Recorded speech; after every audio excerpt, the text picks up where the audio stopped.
نماز کی پابندی کا اللہ نے حکم دیا، اور عورت کے لیے سب سے بڑا حکم، دیکھو عورت دو چیزوں پہ عمل کر لے، اگر کنواری ہے تو دو چیزوں پہ، شادی شدہ ہے تو تین باتوں پہ، دو چیزیں تو سب عورتوں کے لیے، ایک پردہ اور دوسرا نماز۔ عورت کا دین بہت آسان ہے، اپنے جسم کی نمائش نہ کرے۔ بڑا فساد پھیلایا آج عورتوں نے، جتنے زنا ہو رہے ہیں، جتنی طلاقیں ہو رہی ہیں، ان کے پیچھے کسی نہ کسی عورت کا ہاتھ ہوتا ہے۔ خدا کی قسم میرا خون کے آنسو روتا ہوں جب میرے پاس شادی شدہ عورتوں کے فون آتے ہیں کہ ہمارے میاں کے اتنی عورتوں سے چکر چل رہے ہیں، گھر میں بچوں کی طرف توجہ نہیں ہے، آفس میں لڑکیوں سے دوستیاں۔ تو میں کہتا ہوں یہ دوستیاں لگانے والی، لفٹ کرانے والی کون ہے؟ وہ بھی تو عورت ہے نا، عورت ہی تو ہے جو آپ کا گھر خراب کر رہی ہے۔ اس کو اللہ نے گھر میں بیٹھنے کا حکم دیا، اس کو اللہ نے کہا کہ اگر گھر سے باہر نکلنا ہے تو یدنین علیہن من جلابیبہن، اللہ فرماتے ہیں اپنے اوپر چادریں لے کے، برقعے لے کے نکلو، اپنے جسم کی نمائش مت کرو، خوشبو لگا کے گھر سے باہر نکلنا عورت کے لیے حرام۔ تو خواتین اگر آج توبہ کر لیں اور اس کا اہتمام کر لیں کہ ہم پردہ کریں گے مکمل، اور پردہ اپنے چچازاد بھائی سے بھی ہوتا ہے، دیور سے بھی ہوتا ہے، جیٹھ سے بھی ہوتا ہے۔ اسلام میں عورت کی جس سے شادی ہوتی ہے صرف وہی اس کا شوہر ہوتا ہے۔ ہندوؤں کے ہاں جس سے شادی ہوئی وہ بھی ہے اور دیور بھی ہے۔ دیور کا مطلب پتہ ہے ہندی میں کیا ہے؟ آدھا شوہر۔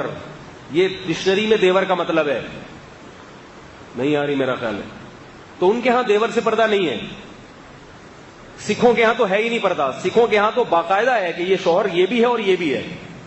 تو یہ بغیرتی والی زندگی پسند کرتے ہو کیا؟ ہم اس کو قبول نہیں کرتے۔ ہمارے ہاں ہے کہ یہ شوہر ہے، اس کے علاوہ کوئی بھی نہیں ہے، وہ نہیں دیکھ سکتا اس کو۔ دیور کو اجازت نہیں ہے جوان بھابھی کے سامنے بیٹھ کے گپے مارے۔ سالیوں اور بہنوئی کے جو ہے نا کتنی بری خبریں آتی ہیں، ایسی باتیں کرتے ہوئے ممبر پہ جو ہے نا شرم اور حیا آتی ہے۔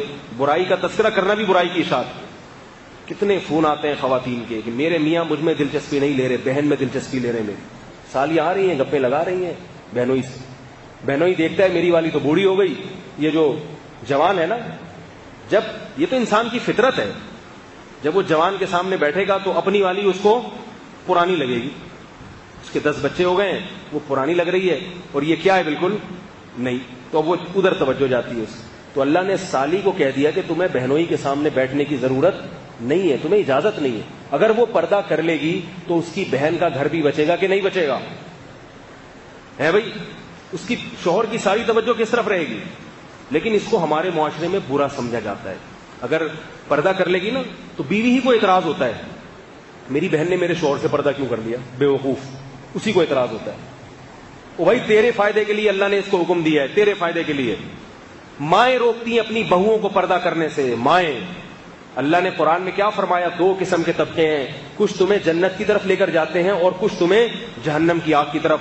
جو ماں اپنی بیٹی کو شرعی پردہ کرنے سے روک رہی ہے وہ ماں نہیں ہے، وہ اپنی بیٹی کے لیے ڈائن ہے، ڈائن۔ وہ اپنی بیٹی کو جہنم کی آگ کی دعوت دے رہی ہے۔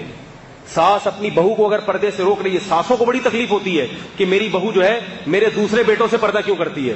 یہ بڑے واقعات سامنے آتے ہیں، ساس کو تکلیف ہوتی ہے میری بہو پردہ کیوں کر رہی ہے میرے دوسرے بیٹے سے۔ بھائی اللہ کا حکم ہے، بہو کے لیے اجازت نہیں ہے کہ اپنی ساس کی بات مانے۔ بعض شوہروں کو تکلیف ہو رہی ہے کہ میری بیوی میرے دوستوں سے پردہ کیوں کر رہی ہے۔ جس میں غیرت ہونی چاہیے تھی، جو پردے کی ترغیب دیتا وہی پردہ اتارنے کی ترغیب دے رہا ہے۔ تو عورت اگر پردے کی حفاظت کر لے، دیکھو کیسی عفت تھی۔ حضرت فاطمہ رضی اللہ تعالی عنہ نے وصیت کی، میرا جنازہ رات کو لے کے چلنا، رات کو میرے جنازے پہ بھی نظر نہ پڑے کسی کی۔ کہاں گئی وہ عفت، کہاں گئی وہ پاک دامنی، کہاں گئی وہ حیا؟ کیسے اپنے جسموں کی کپڑے دیکھو، لباس دیکھو، مختصر ہوتے چلے جا رہے ہیں۔ بچیوں کے لباس دیکھو، کچھ بھی نہیں ہوگا ان کے جسم پہ کپڑا، اور بیٹوں کو پورے کپڑے پہنائے گئے ہوں گے۔ ہاف آستینیں بیٹیوں کو پہنائی جاتی ہیں اور بیٹوں کو فل آستینیں۔ یہ کیا ہو رہا ہے ہمارے معاشرے کو؟ کہاں کو جا رہا ہے بھائی؟ ان چیزوں کو روکنے کی کوشش کریں۔ اگر ہم قرآن پر ایمان رکھتے ہیں، ہم مسلمان ہیں، حیا والے لوگ ہیں، انگریز نہیں ہیں، انگریز نہیں ہیں۔ ان کے ہاں سب حلال ہے، سب حلال ہے، درندے بن چکے ہیں وہ۔ ابھی دیکھو نا، ایک کلب میں کسی پٹھان نے جا کے فائرنگ کر دی، سب کو مار دیا۔ ہم جس پرست، میں نہیں کہہ رہا کہ وہ قتل کرنا جائز تھا یا اس نے صحیح کام کیا، میں یہ نہیں کہہ رہا، لیکن اس سے اس معاشرے کی گندگی کا تو پتہ چلتا ہے۔ کلب بنے ہوئے ہیں لڑکوں سے لڑکوں کی بدکاری کرنے کے لیے، تو کیا تم بھی یہ چاہتے ہو تمہارا کلچر بھی مستقبل میں ایسا ہو جائے؟ تو یاد رکھو، آج وہ جس اسٹیج پر پہنچے ہیں اچانک نہیں پہنچ گئے. پہلے ان کا کلچر بھی ایسا بنا تھا جیسے آج ہمارا ہے, مگر ان کے بڑوں نے اس کلچر کو تبدیل کرنے کی کوشش نہیں کی.